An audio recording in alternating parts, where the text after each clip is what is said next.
আসসালামু আলাইকুম। আজকে এই রেসিপিটা দেখলে আপনি সত্যিই চমকে যাবেন। মাছ আর শাক দিয়ে এত সুস্বাদু আর লোভনীয় রান্না হতে পারে, এটা না দেখলে বিশ্বাস করবেন না।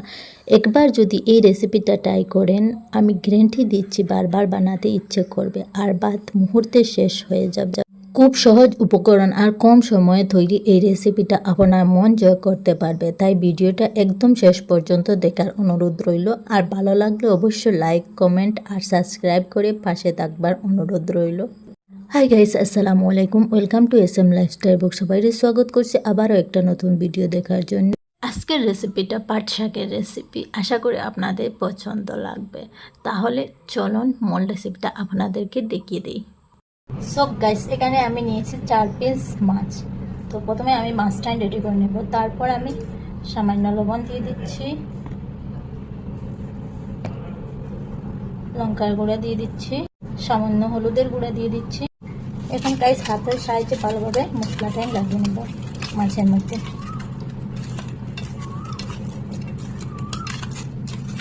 আমার লাগানো হয়ে গেছে। গাইস গ্যাসের মধ্যে আমি একটা প্যান বসিয়ে সামান্য তেল দিয়েছি। তেল গরম হয়ে আসছে। এখন আমি মাছটা দিয়ে দেবো। মাছটা দাঁড়িয়ে মধ্যে নিয়ে নেব।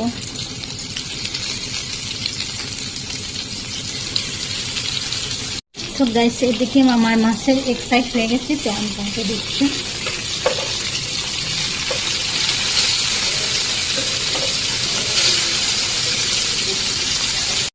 সো গাইস এখন আমার মাছ ভাজি হয়ে গেছে। সো গাইস এখানে আমি নিয়েছি 4 পিস মাছ। তো প্রথমে আমি মাছটা রেডি করে নেব। তারপর আমি সামান্য লবণ দিয়ে দিচ্ছি, লঙ্কার গুঁড়া দিয়ে দিচ্ছি, সামান্য হলুদের গুঁড়া দিয়ে দিচ্ছি। এখন গাইস হাতের সাহায্যে ভালোভাবে মশলাটা লাগিয়ে নেব মাছের মধ্যে।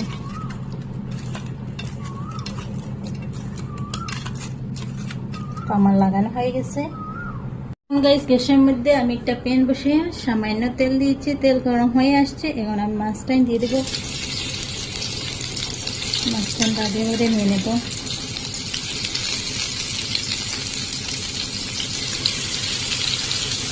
তো গাইস এদিকে আমার মাছের এক সাইড হয়ে গেছে, তো আমি তাকে দিচ্ছি।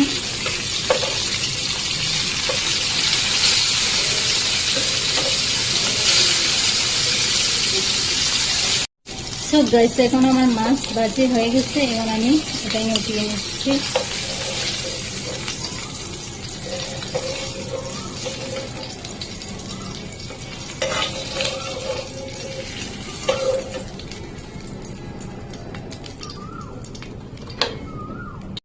আর এদিকে গাইস আমি প্রায় 500 গ্রামের মতো পাট শাক নিয়ে নিয়েছি। তো এই শাকটা আমার গাছেরই শাক। তো আমি আর একদম পরিষ্কার করে ধুয়ে নিয়েছি গাইস। তো দেখেন একদম শাকের ডুবাটাই আমি নিয়েছি, আগের অংশটাই। তো দেখতে পাচ্ছেন আমার শাকটাই ধুয়ে হয়ে গেছে। এখন আমি গাইস শাকটা কেটে আপনাদের সাথে শেয়ার করতেছি। সব গাইস দেখেন আমি শাকটা কেটে নিয়েছি, আর শাকটা একটু কচি কচি করে কেটে নিয়েছি। এদিকে আমি কিছু পেঁয়াজ কেটে নিয়েছি। পেঁয়াজ 2 গুঁঠার মতো কেটে নিয়েছি, রসুন 1 গুঁঠা নিয়েছি। আর এদিকে কাঁকড়িঙ্গা মরিচ আর ছোট ছোট মরিচ, কাঁচা মরিচ নিয়েছি। আমার গাছের এটাতে জাল থাকে, বাজারে এটাতে জাল থাকে না। এখন গাইস গ্যাসে আমি একটা কড়াই বসিয়ে দিয়েছি। তার মধ্যে সামান্য জল দিয়ে দিব। এর মধ্যে গাইস দিয়ে দিচ্ছি কেটে রাখা রসুন, পেঁয়াজ কুচি আর মরিচটা। এখন গাইস স্বাদ অনুযায়ী লবণ দিয়ে দিব। আর গাইস এখানে মরিচের অংশ আপনারা যে যেরকম খেতে পছন্দ করে, শাকের মধ্যে আমরা একটু জাল খেতে পছন্দ করি, তাই আমি একটু জাল বেশি দিয়েছি। আপনারা যদি কম খেতে চান তাহলে কম দিতে পারবেন। তারপরে গাইস আমি কিছু সময়ের জন্য 5 মিনিটের জন্য ঢাকিয়ে দিলে যত সময় জলটা এনতে বলক এসেছে না তত সময়। এখন গাইস আমার শাকের মধ্যে বলক চলে এসেছে, তো দেখতেই পাচ্ছেন। আর পেঁয়াজটাইনও কিছু সিদ্ধ হয়ে গেছে, দেখতে পাচ্ছেন। এই দেখেন পেঁয়াজটাইন কিছু সিদ্ধ হয়ে গেছে। এখন আমি গ্যাস কেটে রাখা যে শাক এটাই দিয়ে দেবো। আর এইরকম গ্যাস একবার হলে শাক বানিয়ে খাবেন, অনেক টেস্টি হয়। এক হাঁড়ি ভাত তো নিমিশে শেষ হয়ে যাবে, আমি গ্যারান্টি দিয়ে বলছি।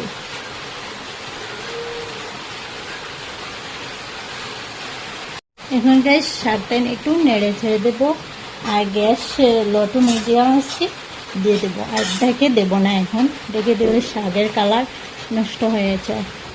আমি এইরকম করে শাকটা সিদ্ধ করে নেব।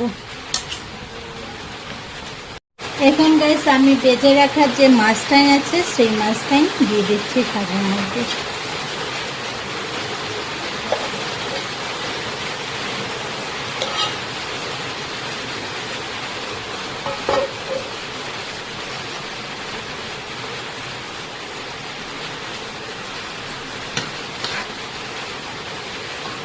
তো এখন ভালোভাবে পাক খেতে দেব, ভালোভাবে শাকটা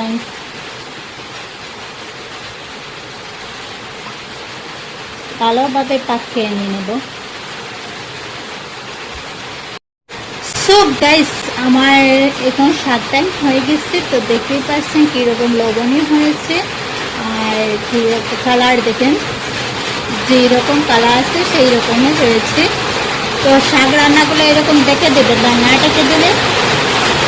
তো এখন আমি আপনাদের কাছে সলভ করে দেখাচ্ছি।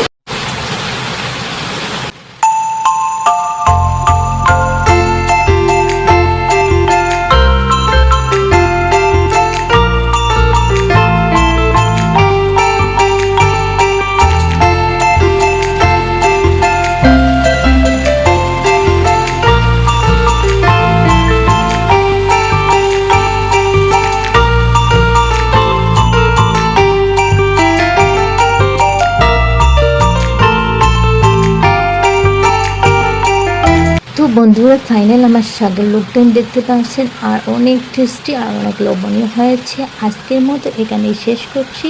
আশা করি আপনাদের রেসিপিটা ভালো লেগেছে, অবশ্যই বাড়িতে ট্রাই করবে দেখবেন, আর কেমন হয়েছে কমেন্টে জানাবেন। ভালো লাগলে লাইক দিয়ে বন্ধুদের সাথে শেয়ার করতে ভুলবেন না, আর নতুন হলে চ্যানেলটা সাবস্ক্রাইব করে পাশে থাকার অনুরোধ রইল।